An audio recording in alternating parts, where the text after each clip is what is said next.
Serena reached for the chair beside her husband. Luca caught it first, pulled it away from her, and held it for Vivienne. Serena was still standing there when he bent down and tucked a cushion behind the other woman's back. "Better?" he asked. "Much?" Serena lowered her hand without asking for the chair back. She walked 7 places down the table and sat alone. Luca never looked up. The smell of roasted lamb hit Serena hard. She pressed a napkin to her mouth and pushed her champagne away. Across the table, Luca noticed Vivienne rubbing her stomach. He noticed that. He still hadn't noticed his own wife was pregnant. No one at the table knew the child Serena was carrying was Luca's. Vivienne still had not let him inside a single medical appointment. Then Vittorio Bellandi entered. His cane struck the marble once. He looked from Serena near the door to Vivienne beside Luca. "Serena, why are you sitting there?" Serena glanced at the chair beside Luca. "Apparently, mine developed a medical condition." "Grandfather, don't start." Vittorio looked at Vivienne. "Stand up." Vivienne's smile disappeared. Luca pushed back from the table. "She's pregnant. And that requires humiliating your wife. It's a chair." "No," Vittorio said, "it's the fact that you knew exactly whose chair it was." Serena felt Luca's gaze before she met it. There was no embarrassment in his face and no apology, only suspicion, as if she had arranged Vittorio's anger herself. She had expected the chair to sting. What caught her off guard was being looked at like the guilty person in a humiliation she had not created. That hurt more than the chair. Vivienne still did not move. She looked at Luca, waiting for him to overrule the old man. Luca rose halfway, but Vittorio did not blink. After 2 long seconds, Vivienne stood. The chair legs scraped across the marble. Vittorio's eyes shifted to Serena. "Come here." Serena looked at the empty chair. Months earlier, on their wedding night, Luca had looked at her with almost the same distrust. They had been married for 4 hours. Serena was removing diamond pins from her hair when he entered the suite, loosened his tie and closed the door behind him. "We need to settle something." She caught his reflection in the mirror. "That sounds promising. I'm serious." So was I. His expression said he had already begun regretting the arrangement. "Vivienne is part of my life," he said. "She was before this marriage, and I'm not going to pretend otherwise because our grandfathers made a promise." Serena placed another hairpin on the vanity. Everyone knew about Vivienne Laurent. Luca had loved her for years, through breakups, reconciliations, and enough family objections to make the relationship feel larger than life. "What exactly are you telling me?" Serena asked. "That my feelings for her didn't disappear because I signed a marriage certificate." "That still isn't an answer, Luca. Are you ending the relationship?" His jaw tightened. "No. So you intend to keep sleeping with her?" "Yes." Serena set the hairpin down carefully. "All right." Luca studied her. "That's all?" "No, but I understood you." She removed the last pin and let her hair fall over her shoulders. "My grandfather asked me to give this marriage 1 honest year before I decided it was impossible. Yours asked the same. I promised both of them." Elias had asked during one of his last clear afternoons, still sharp enough to tease Serena about treating every difficult decision like a medical chart. He and Vittorio believed each had finally met someone the other could not manage. The promise was older than Luca's relationship with Vivienne. By the time Elias asked Serena to honor it, he knew Luca still loved Vivienne and that Serena could refuse. He was asking her to try, not to endure whatever Luca chose to do. Luca gave a humorless laugh. "You make this sound like a contract." "Then let's at least be honest about the terms." Vittorio still controlled the voting trust behind the Bellandi empire. Luca ran the operations, but one condition stood between him and full control: honor Vittorio's promise to Elias Valle and see the agreement through. Luca could have refused. Instead, he decided 1 year was a price he could tolerate. For a moment, neither of them spoke. Luca turned his wedding band once around his finger, and Serena understood what the bargain said about his priorities. 1 year, she told him. Separate rooms unless we both decide otherwise, no interference with my work, and no public lies about me. I won't compete with Vivienne, and I won't make scenes. And after a year, if nothing changes, we end it cleanly. You just leave? Serena paused before answering. If nothing changes, yes. Her phone vibrated. A male voice spoke quickly enough that Luca caught only fragments. Ms. Vale, they moved the vote. We need authorization tonight. Serena's expression changed just slightly. Hold everything until I call you back. She ended the call. Hospital? Luca asked. Work. What kind of doctor authorizes votes at midnight? Serena picked up her earrings. One who would like to finish getting out of her wedding dress. He assumed she was avoiding the question. Luca did not ask again. He checked his phone instead, and Serena caught Vivienne's name lighting the screen. That small, ordinary gesture told her more than another argument could. Even on their wedding night, his attention already had somewhere else to go. Serena finished putting away the last of her jewelry and let the silence sit between them. When Luca left the suite, Serena stayed at the vanity a moment longer, one hand resting beside the scattered diamond pins. The door clicked shut behind him, and she finished undressing without calling him back. By the third month of marriage, Luca had learned that Serena left the house before 7, drank coffee strong enough to alarm the staff, and never asked where he had spent the night. The last part irritated him more than it should have. He had expected jealousy. Instead, Serena treated Vivienne's presence in his life like bad weather in another city. Real, inconvenient, and not something she could control. That did not mean she ignored it. One evening, Luca brought Vivienne to the Bellandi house while Serena was reviewing patient notes in the library. Vivienne stopped across from her with the careful confidence of a woman testing how far she could enter someone else's home. She moved Serena's bookmark aside, rested her own phone on the table, then sat. I hope this isn't uncomfortable, Vivienne said. Serena looked at the phone, then at her. It is. Vivienne blinked. But discomfort doesn't require theater. Luca leaned against the desk. You said you wouldn't make scenes. I'm not. Vivienne glanced around the library. Luca says this room is usually yours. Usually. I can see why you like it. Serena closed the file. Were you planning to use it? The question was mild. Vivienne heard the boundary anyway. No, she said. Then we're fine.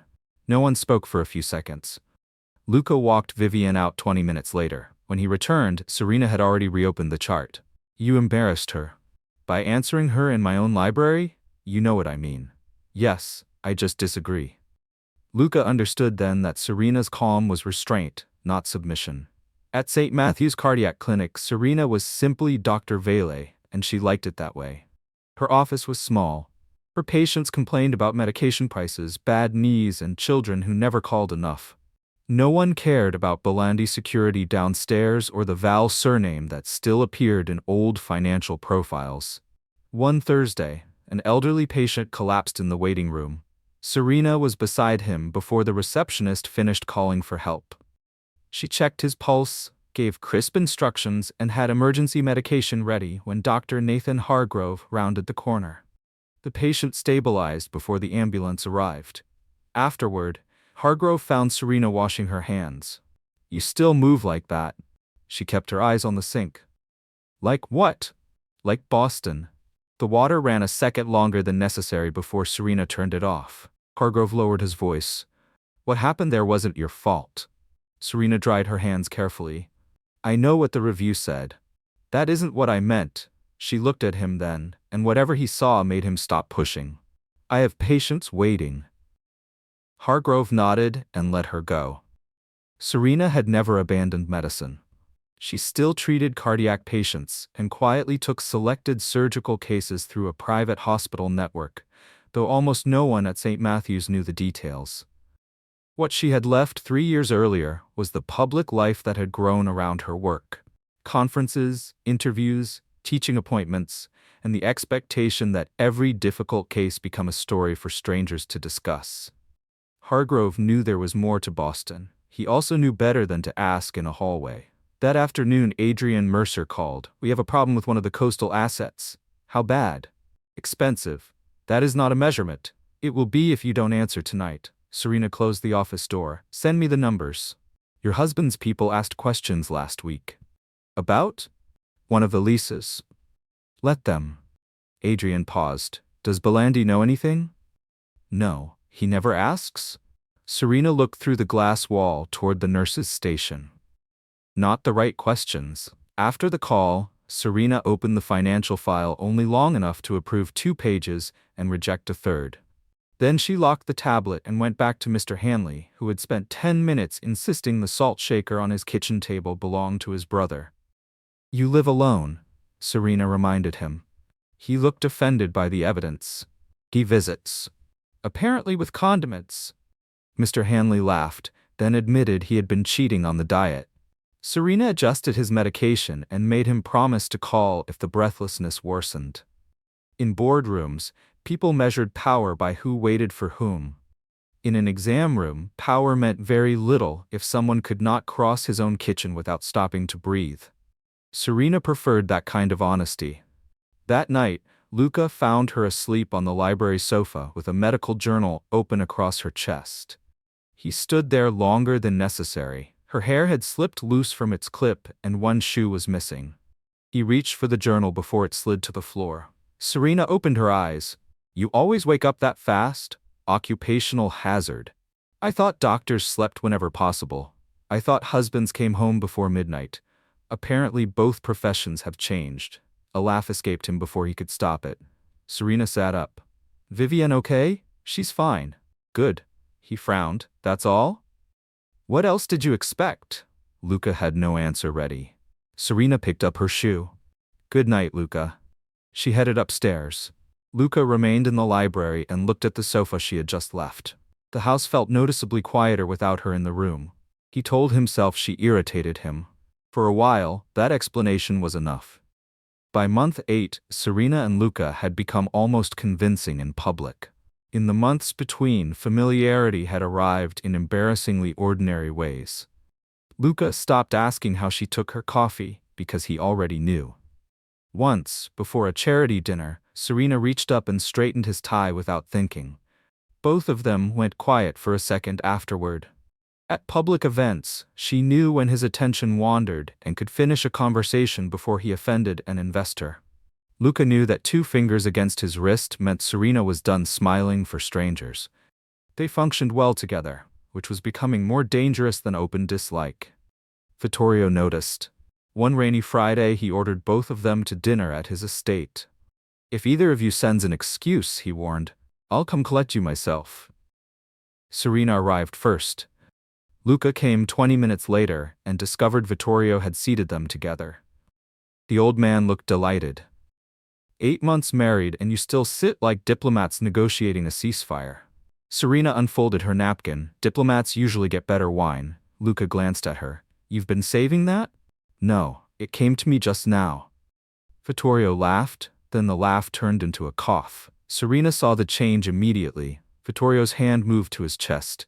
His face lost color. Her chair scraped backward. Look at me. Luca stood. Grandfather? Call emergency services, Serena said. Luca, loosen his collar. Maria, bring me his medication list. The room moved because Serena told it to. Vittorio tried to wave her off. You're 76, having chest pain and arguing with a doctor. Save your strength for a better idea. Even frightened, Luca almost smiled. The episode proved to be a serious rhythm disturbance, with ischemic symptoms rather than a major heart attack, but Vittorio stayed overnight for observation. Near midnight he ordered Luca and Serena home before their hovering raised his blood pressure again. Flooded roads made crossing the city difficult, so they returned to Vittorio's estate. At 1:30, Luca found Serena barefoot in the kitchen drinking water. You knew exactly what to do, she glanced over. I knew what I was looking at. I've seen doctors panic. So have I. You didn't. Serena set down the glass. I was terrified, that's different. Something in Luca's expression softened. You really love him. Yes, he likes you more than me. I answer his calls. That earned a real laugh. They stayed in the kitchen longer than either intended. Luca asked why Serena never fought for him. Serena asked why he wanted her to. I don't. Your face disagrees. He looked away. Then he asked, what if people change their minds? Have you? He opened his mouth and found no answer. Serena gave him a tired look. Luca stepped closer anyway. There had been tension between them for months, but both had behaved as if noticing it would violate the agreement. He touched her face. "Tell me to stop." Serena looked at him for a long moment. She was tired, frightened, and completely sober. So was he. "I don't want you to stop," she said. He kissed her, and she kissed him back. By morning, Luca was sitting on the edge of the bed, trying to understand what came next. Serena emerged from the bathroom dressed for work. "We should talk about last night." She checked her watch. "Do you require an incident report?" His head came up. "What?" "Occupational accident. No compensation requested." He stared at her. "You're calling that an occupational accident?" "I work under stressful conditions." "You are unbelievable." "I hear that often." Despite himself, Luca laughed. Then Serena's expression softened. "I don't regret last night," she said. "I also don't want either of us pretending it solved everything." Luca did not argue. Serena stopped at a pharmacy on the way into the city and took emergency contraception that morning. It lowered the risk. She knew it did not erase it. When Luca later asked if she had handled it, Serena said yes. He understood that as certainty, although Serena did not. The next time Luca saw Vivienne, she noticed something different before he did. He checked his phone during dinner when Serena sent a brief message about Vittorio's medication, and the corner of his mouth moved at one dry remark before he put the phone away. Vivienne watched him. "You've been different since the storm." Luca frowned. "I've been busy." "With her?" "With my grandfather." Vivienne nodded, but the answer did not settle anything. Luca had spent years making her feel certain she was the one person he would always choose. For the first time, she found herself wondering what would happen if the marriage he called temporary stopped feeling temporary to him. 3 weeks later, Serena stood alone in the clinic bathroom holding a positive pregnancy test. She checked the expiration date and then took another. Same result. She sat on the closed toilet lid, shocked enough to forget every clever answer she had ever used. After a while, she rested one hand against her abdomen. "Well," she murmured, "apparently the incident report is going to be longer." Her phone began ringing outside. Luca's name appeared on the screen. Serena stared at it longer than she meant to. An hour earlier, he had still been the husband in a temporary marriage she knew how to manage. Now he was also the father of the child she had just discovered she was carrying, and she had no prepared answer for what came next. Serena answered Luca's call, but she still did not tell him. Her blood work confirmed the pregnancy, and she scheduled an early ultrasound. She wanted facts before emotion turned the next conversation into a negotiation, and she needed time to decide what she wanted after the one-year promise ended. For the first time, that future included a child, whether Luca belonged in it or not. Luca still loved Vivienne. Serena would not announce a baby in the middle of a broken marriage and watch everyone turn the child into a rope tying two unwilling people together. She planned to tell him after the ultrasound. Vivienne announced her own pregnancy first. Luca came home on Tuesday evening and found Serena in the kitchen eating dry toast. He looked unsettled. "Vivienne's pregnant." Serena stopped chewing. For a moment the kitchen felt farther away. "How fair?" "About 5 weeks." The timing was close enough to Serena's own pregnancy to feel almost absurd. She set down the toast. "Has a doctor confirmed it?" "Not yet. She took 2 tests." "Will you go to the appointment?" "She doesn't want me there for the first one. She had an early loss years ago. Scans make her anxious." Serena nodded slowly. Luca watched her. "You think she's lying?" "I think pregnancy usually benefits from medical confirmation." "That sounds like yes. It sounds like I'm a doctor." He was angry enough that Serena nearly told him everything just to end the argument. She stopped herself. 2 pregnancies announced within the same conversation would not create honesty. It would create competition. "Do you believe the baby is yours?" she asked. "Yes." There was no hesitation. Serena swallowed. "Then I hope everything goes well." Over the next 10 days, Luca became attentive in ways Serena had never experienced from him. Vivienne mentioned nausea. He changed restaurant reservations. She said stairs made her breathless, and he sent a car even for short distances. When she complained that her heart sometimes pounded at night, Luca offered to call a cardiologist. Vivienne brushed it aside and said her obstetrician was not concerned. She still insisted on attending the first scan alone, blaming the anxiety left by an earlier loss. A few days later, she showed Luca what appeared to be an early ultrasound and a short clinic report bearing her name and an estimated gestational age.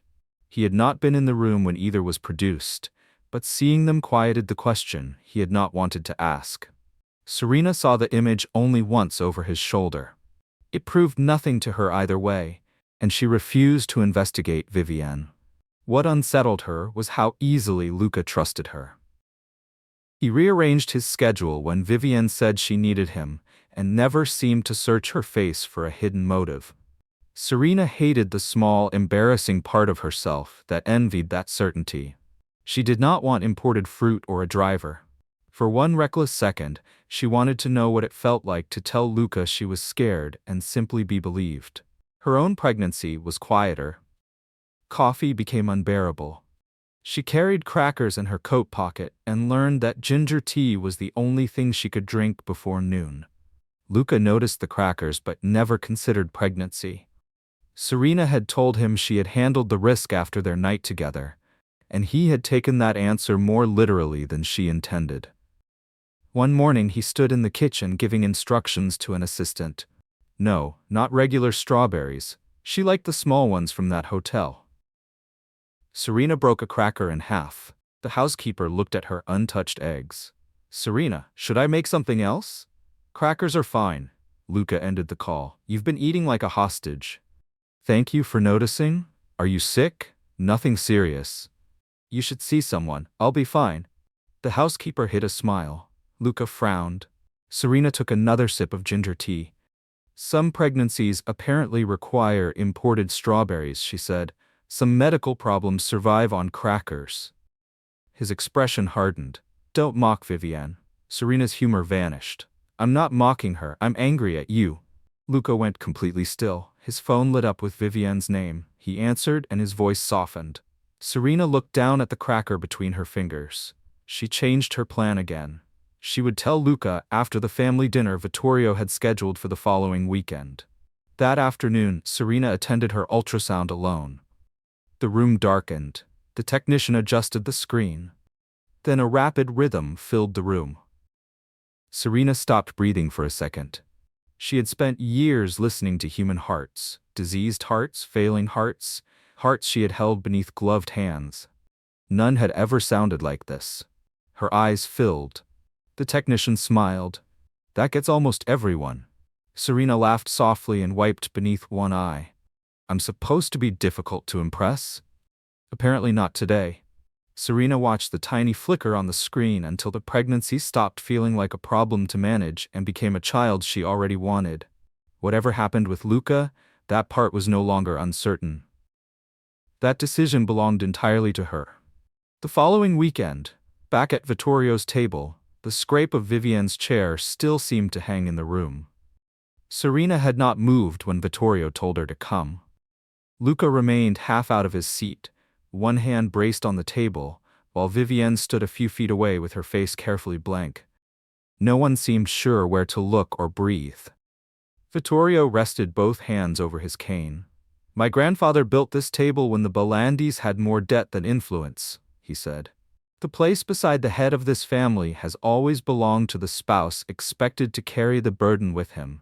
If Luca wishes to change that tradition, he can first learn what the name costs.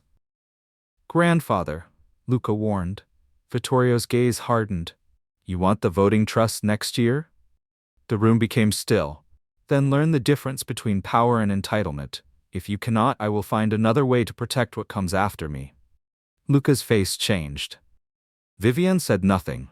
Vittorio's gaze returned to Serena. The chair was still empty beside Luca. Serena looked at it. For 1 second, sitting there would have felt satisfying.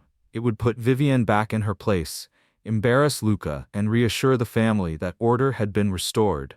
Serena realized she wanted none of those things enough to sit beside a man who had chosen to move her. She stayed where she was. I'm comfortable here, Grandpa. Vittorio understood and did not ask again. Luca sat back down, his wine untouched. His eyes found Serena and stayed there a moment too long. The cousin beside Serena leaned closer and asked under his breath, "Do you want to leave?" Serena almost said yes. Not yet. She refolded her napkin once, then again, until the linen lay perfectly square. A server brought Vivienne another seat farther down. Vivienne accepted it without looking at Serena, while the aunt beside her suddenly found great interest in her plate. Luca reached for his wine and stopped before touching the glass. When the waiter asked about bread, Serena used the interruption to ask her cousin about his new restaurant. He answered too quickly, relieved to have somewhere safer to look, and Serena kept him talking. Conversation returned in uneven pieces around them.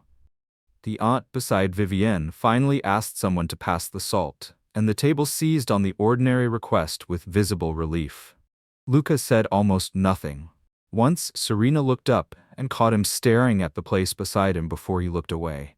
Halfway through the main course, Vivienne paused after returning from the powder room and gripped the edge of the sideboard. Luca stood immediately. "What happened?" "Just dizzy." Serena watched Vivienne's hand move briefly to the center of her chest. "You're short of breath?"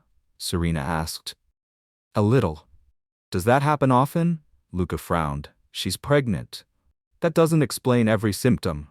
Vivienne forced a smile. "My doctor says I'm fine." Serena let it go. Across the table, Vittorio was watching someone else. Serena had barely eaten. She had refused wine, and the smell of truffle sauce had made her visibly pale. A few minutes later, a server appeared beside her with ginger tea she had not ordered. Serena looked toward Vittorio. The old man was studying his plate. She almost smiled. After dinner, Luca intercepted her outside the library. "Was that necessary?" Serena looked at him. "About what?" "My grandfather threatening the succession." "I didn't threaten you.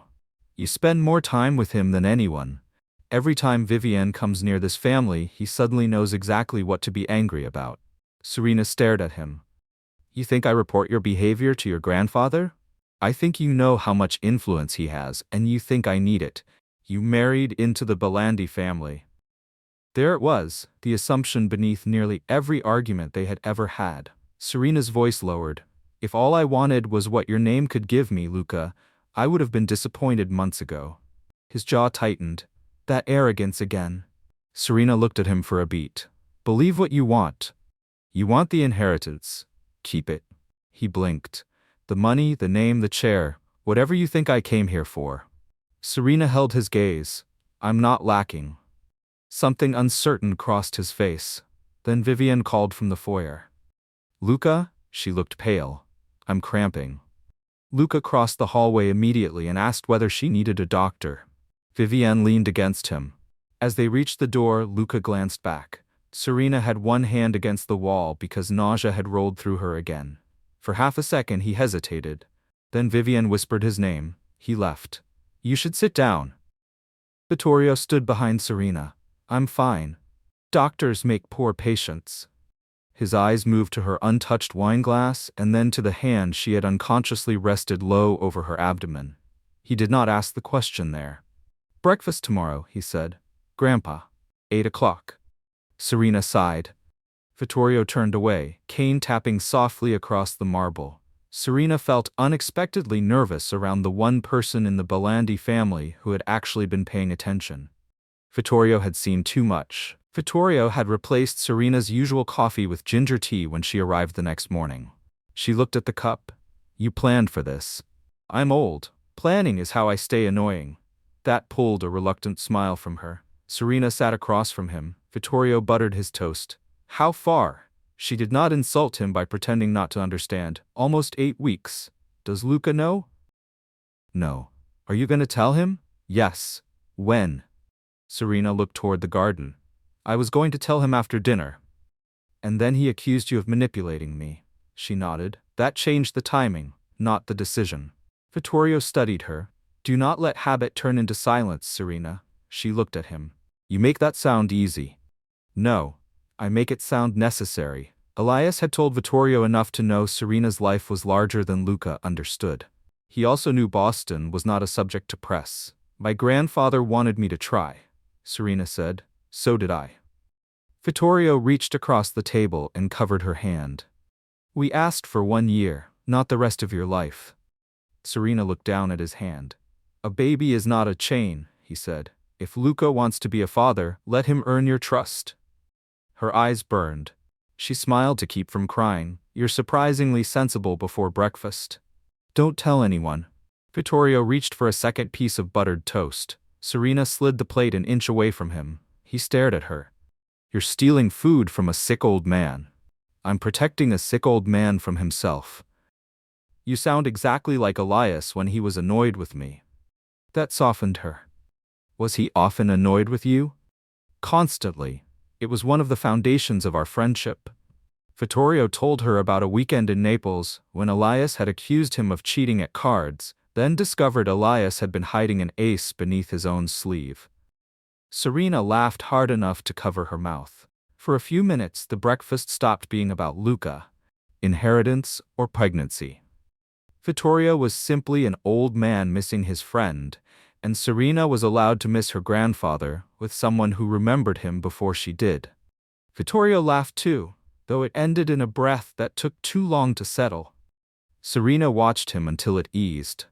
He had already made one thing clear to his physician. If his heart worsened again, he wanted to stay at the estate. Over the following weeks, Vivienne kept Luca outside every obstetric visit she claimed to have. After one, Luca asked to come next time. She reminded him of the loss she had described and said she did better alone in those rooms. He disliked it but let the subject go.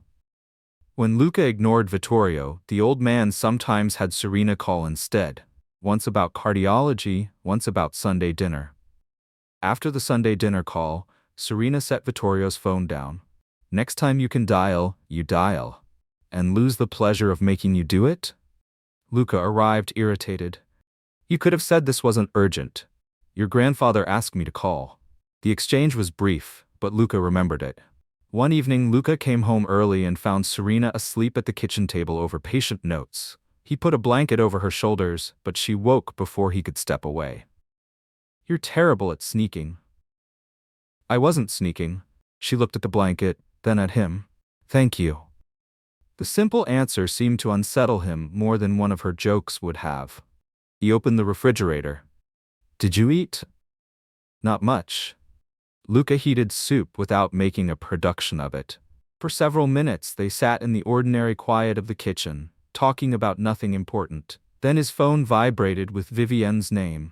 He looked at the screen and let the first call go unanswered. Serena noticed and wished she had not. When Vivienne called again 5 minutes later, Luca answered. The familiar softness returned to his voice, reminding Serena that one warm evening had not rewritten the marriage. Later that night, Serena stood outside Luca's study with the ultrasound print folded inside her patient notebook. The door was open. She could have walked in. Instead, she told herself she would do it when neither of them was tired, angry, or halfway inside another crisis. The next morning became the next week. Serena knew exactly what Vittorio would call that and disliked him for being right. Even so, Luca had begun paying attention. During a flood the following week, a Bellandi driver appeared outside Serena's clinic without her asking for one. She knew exactly who had sent him. Vivienne noticed the shift too. One night, after Luca checked the time and mentioned that Serena's shift should have ended, she asked quietly, Are you falling in love with your wife? Luca's answer came too fast. No. Vivienne held his gaze for another second, then let the subject drop. Luca did not bring it up again. Across the city, Vittorio sat in his study with the family attorney. He signed a revised trust document. The amendment did not remove Luca from Bellandi operations or touch his personal inheritance, but it changed what would happen to the voting trust after Vittorio's death. The attorney read the final page twice before looking up. He'll hate this. Vittorio capped his pen. Then perhaps he'll think about why I did it. He folded a separate letter and wrote Luca's name across the front. His hand trembled before he finished. Nearly 2 months after that breakfast, on a Tuesday morning, Serena found Vittorio asleep in his study, his tea untouched beside him. The short walk from his bedroom had exhausted him. By then, the conversation Serena had postponed had become harder to begin with every passing day.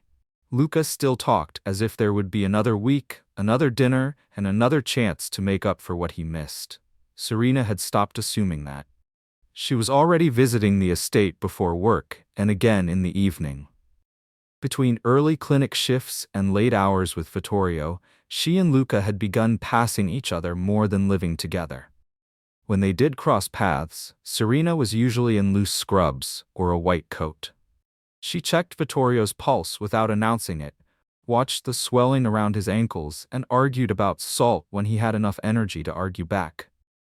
On better evenings, they played cards, though lately she had begun letting him win because he was too tired to cheat effectively. 3 days later, Vivienne called him crying. She said she was bleeding. Luca left a meeting before his lieutenant finished speaking. By the time he reached her apartment, Vivienne was pale and shaking. She told him she had already been evaluated at a private hospital. According to her, the scan showed the pregnancy was no longer viable. The bleeding was under control, and because she was stable, a procedure had been scheduled for first thing the next morning. The papers on the coffee table appeared to match the medical report Luca had seen weeks earlier.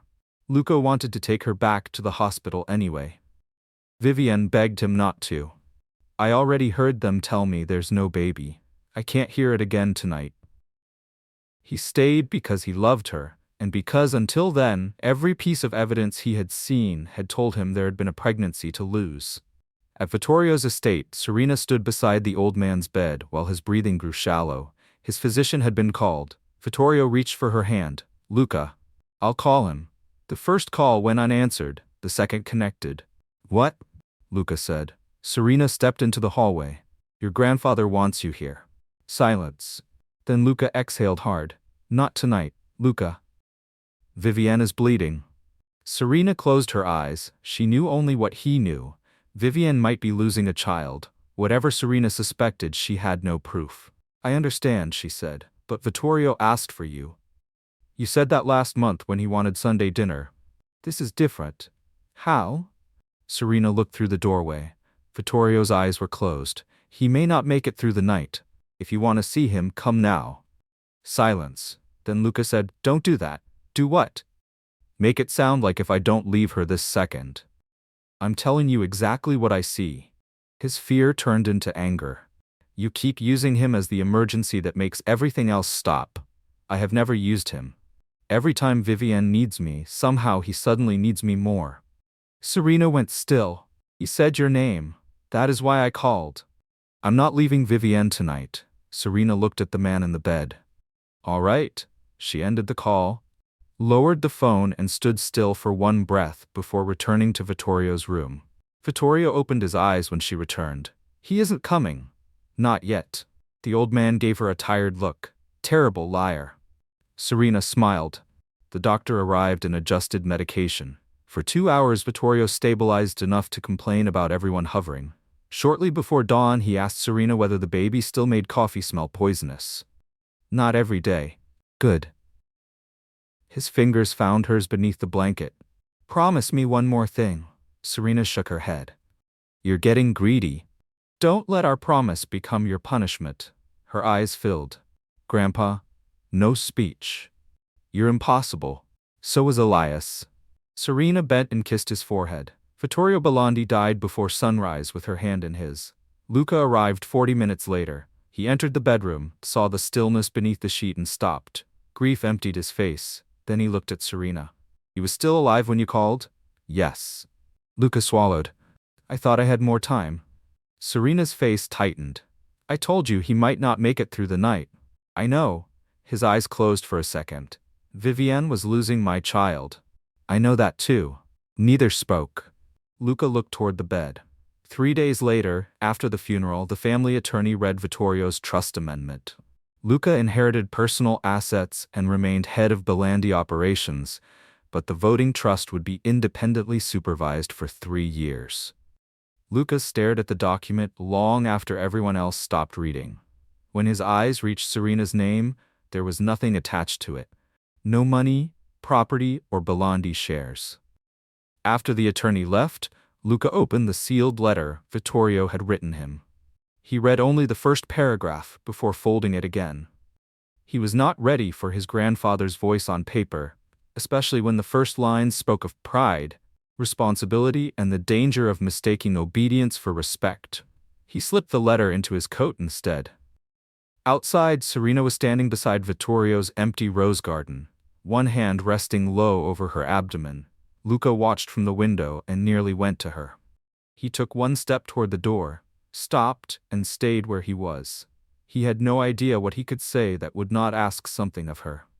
In 18 days, the year Serena had promised both old men, would be over. The final 18 days were quiet. Luca moved through the house carrying grief like something heavy he refused to set down.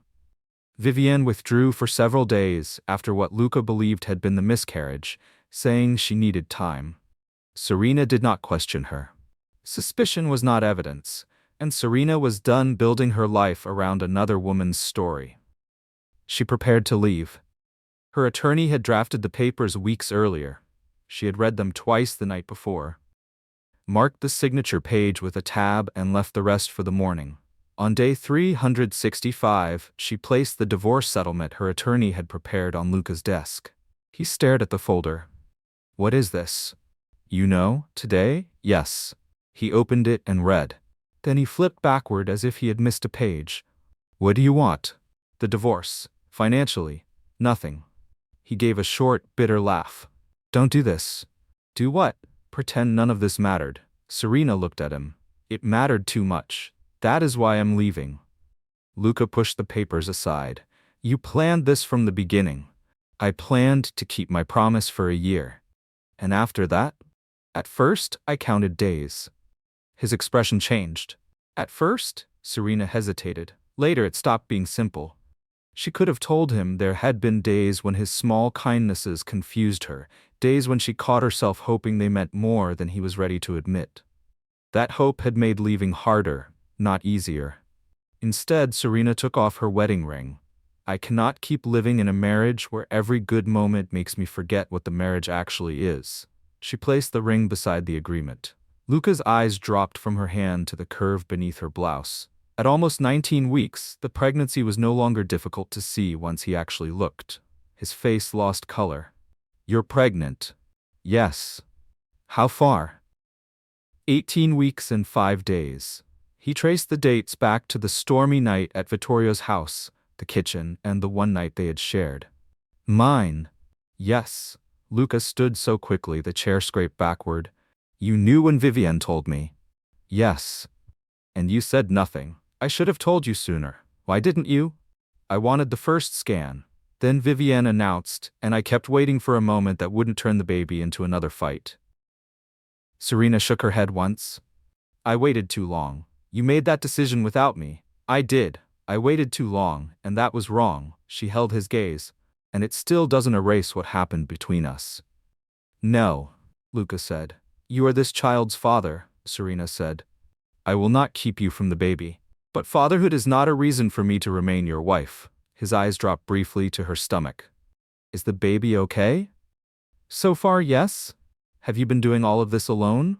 The question came without accusation now, and that made it harder for Serena to answer lightly. "I've had doctors and friends. I wasn't alone." Serena paused. "I just wasn't doing it with you." Luca absorbed that without arguing. Then one morning returned to him with painful clarity. Serena breaking a cracker in half at the kitchen counter while he ordered strawberries for Vivienne. He had asked whether she was sick, accepted the easiest answer, and moved on. Luca looked down at the folder, then at her stomach. "And the baby?" "Not in these papers," Serena said. "We decide that separately, together." He held her gaze for a moment, then looked at the papers and signed. Serena signed after him and set the pen down. Their attorneys would handle the court filing later. Neither of them pretended that changed what had ended in the room. Luca's eyes found the wedding ring beside the papers. Serena looked at it too, but she did not reach for it. A faint flutter low in her abdomen made Serena rest her palm there without thinking. Luca saw the gesture and looked away first. Neither of them seemed to know what courtesy existed after ending a marriage while their child was still growing between them.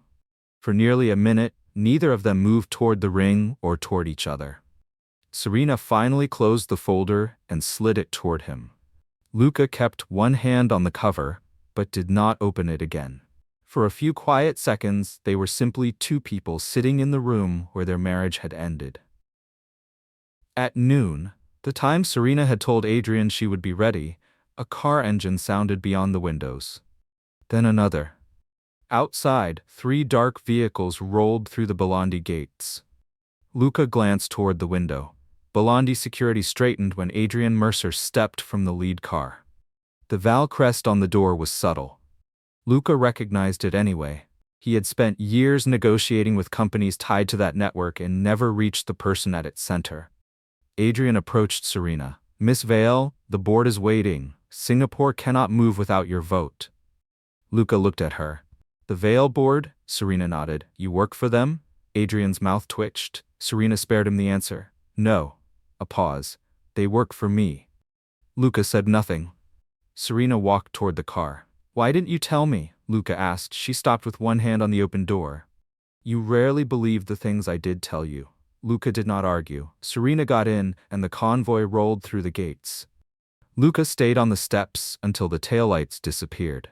The Bellandi house became unbearable after Serena left. Security still rotated at the gates, staff crossed the halls, and Luca's lieutenants continued bringing him problems that once would have consumed his attention. What unsettled him were the ordinary absences. No medical journal on the library sofa, no light under her office door before dawn, no dry voice asking why 3 armed men needed to discuss a hotel contract before breakfast. A week after she left, Luca finally finished Vittorio's letter. His grandfather did not tell him to chase Serena or ask her forgiveness. He wrote that trust could not be inherited with shares, and that Luca had spent too much of his life treating love as something that would wait until he was ready to notice it. Luca folded the letter and kept it. Another week passed before Luca reopened the 27-page background file prepared before their marriage. The first time, he had read fewer than 4 pages. He had seen beneficiary beside several Vale trusts and stopped long before it reached medicine. This time, he kept reading. On page 11, beneath a note that Serena had trained under her mother's surname, was a line he had never reached. Possible overlap with surgical publications by S. Arden, unverified. 2 days later, Vivienne collapsed at lunch. Her breathlessness and pounding heartbeat had been easy to blame on pregnancy, then on the strain of what Luca believed had been a miscarriage. The new scans left no such explanation. Vivienne had a congenital bicuspid aortic valve and a dangerous enlargement of the ascending aorta. The surgeon did not soften the news. "She needs repair soon. Then operate. The anatomy is difficult. I can do the operation, but if she were my sister, I would want someone with more experience on this exact kind of case." Luca looked through the glass at Vivienne asleep in the cardiac unit. Was this caused by the pregnancy? The valve problem is congenital. The aorta has been enlarging for years. Pregnancy can add strain, but the breathlessness and palpitations you described make sense even without it. That answer stayed with Luca. He remembered the stares, the dizziness, the nights Vivienne had complained that her heart was racing. Whatever else he did not yet understand, those symptoms had been real. Luca began calling people. A senior surgeon in New York reviewed the scans and recommended someone with deeper experience. A Boston specialist called back late that night. "For this anatomy," he said, "I'd want Arden." Luca looked at the background file still open on his desk. "Dr. S. Arden?" A pause. "You know the name?" "I've seen that name before. 3 years ago, after a pediatric case in Boston, Arden disappeared from public surgery. I heard the review cleared the surgeon. I don't know where Arden operates now." Luca went back to page 11. The Boston Fellowship listed beneath the note no longer looked incidental. It still was not proof, but it was enough to make the possibility impossible to ignore. At Luca's request, Vivienne's hospital circulated the scans through its specialist referral network. By the end of the week, St. Catherine's Medical Center called. A surgeon had reviewed the case and accepted it, and Vivienne was transferred overnight. Luca arrived before 7 the next morning with a suspicion he had not said aloud. Two fellows left the conference room first, followed by the department chair. Then Serena stepped into the corridor in navy surgical scrubs beneath a white coat, her hair secured away from her face. The department chair handed her the imaging. Dr. Arden, cardiac imaging has the new measurements. Good. I want the 3D reconstruction in the conference room before 8. Serena looked up and saw Luca 10 feet away. For several seconds, neither spoke. You, he said. Good morning, Luca. You're Arden. I am. There was no satisfaction in the answer. Serena held the imaging against her coat, and Luca noticed the pressure of her fingers along the folder's edge. The name that impressed everyone else did not seem to make her larger. If anything, it made her more guarded. His hand tightened around the folder he was carrying. A cart rolled past behind Serena. A nurse waited with another set of scans, and the corridor kept moving while Luca stood still. He glanced toward the conference room, then back at her. I spent days trying to find Arden.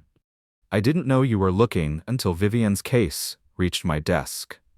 Why didn't you ever tell me? Serena's expression tightened. She seemed about to give him one of the sharp answers he knew too well, then stopped. Because after Boston, I did not want that part of my life discussed in every room I entered. And because you never asked much about the life I had before you. And you're still going to operate on her? I saw Vivienne for consent before you arrived. She knows who I am, and she chose me over another surgeon. Serena glanced toward the conference room. I reviewed the scans twice before I accepted. It's a difficult case. I almost said no. Luca looked at her. Boston still follows me into operating rooms sometimes, she said. But fear is not the same as being unqualified. If I thought I couldn't help Vivienne, I wouldn't be here. After everything Luca? Serena's voice was quiet rather than cold. She is my patient. He started to answer again.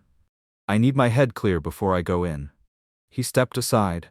Serena walked toward the secured doors with the department chair beside her. A nurse held the door. Another physician joined them without breaking stride.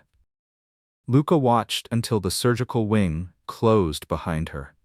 There was nothing he could say that would make the door open faster. Vivienne's operation lasted nearly 7 hours. Luca spent them beneath a clock he came to hate. When Serena finally emerged, exhaustion showed around her eyes. The repair went well, she said. She's stable. The next 24 hours matter, but I'm satisfied with where we are. Luca stood. Thank you. Serena nodded. He wanted to apologize for everything at once. Instead, he let her go back to work. 4 days later, Serena checked Vivienne on rounds, listened to her heart, and adjusted one medication. She mentioned none of what lay between them. After Serena left, Vivienne watched the door. That afternoon, she asked Luca to close it. There's something I need to tell you. He waited. There was never a baby. The ultrasound, clinic papers, and staged miscarriage rearranged themselves in Luca's mind. The tests weren't mine, Vivienne said. Neither was the scan or the clinic report. They belonged to someone else. I changed the identifying details. Luca said nothing. There was no pregnancy appointment. The papers that night were fake too. No hospital examined me. No procedure was scheduled. She looked down at her hands. By then I was trying to find a way out of the lie. I thought if you believed I was carrying your child, you wouldn't leave me. Luca looked toward the window. You called me that night. Vivienne looked down. Yes. My grandfather died while I was with you. Her eyes filled. I didn't know. Neither did I. He stayed beside the window until visiting hours ended. Before he left, Luca arranged the rehabilitation Vivienne would need after discharge and told her their relationship was over. She asked whether he had ever loved her. Yes, he said. That's why this hurts. The next week, Luca told the senior Bellandis that Serena had never manipulated Vittorio or asked for inheritance, and that the trust restriction was not her doing. He left Vittorio's 3-year limit untouched. He went home without calling her. 2 days later, after a prenatal appointment Serena had agreed he could attend, Luca stopped beside her car. Vivienne was never pregnant. Serena went still before answering. I suspected it, she said after a moment. I didn't know. You asked me to get it confirmed. I called that jealousy because I wanted to believe her. Serena looked down at the keys in her hand. I needed to know. You deserved to hear it from me. A car passed behind them. She waited until the sound faded. Luca looked toward the parking lot. And I told you about Vivienne on our wedding night, like saying it out loud made me clean. It didn't. Serena looked at him. No. Serena got into her car. Luca did not ask where she was going. After that, the changes were mostly ordinary. At a later appointment Serena invited him to, he waited outside until she waved him in. At another, he accepted, I don't know yet, without turning it into a decision. When she said she was tired, he left. During those weeks, the court finalized the divorce without ceremony. Around the 36th week, Luca asked Serena for 10 minutes in the hospital cafeteria. She agreed because it was public and ordinary. I put her in your chair, he said. Then I blamed you for the scene I created. Serena held the tea between both hands without drinking. You did.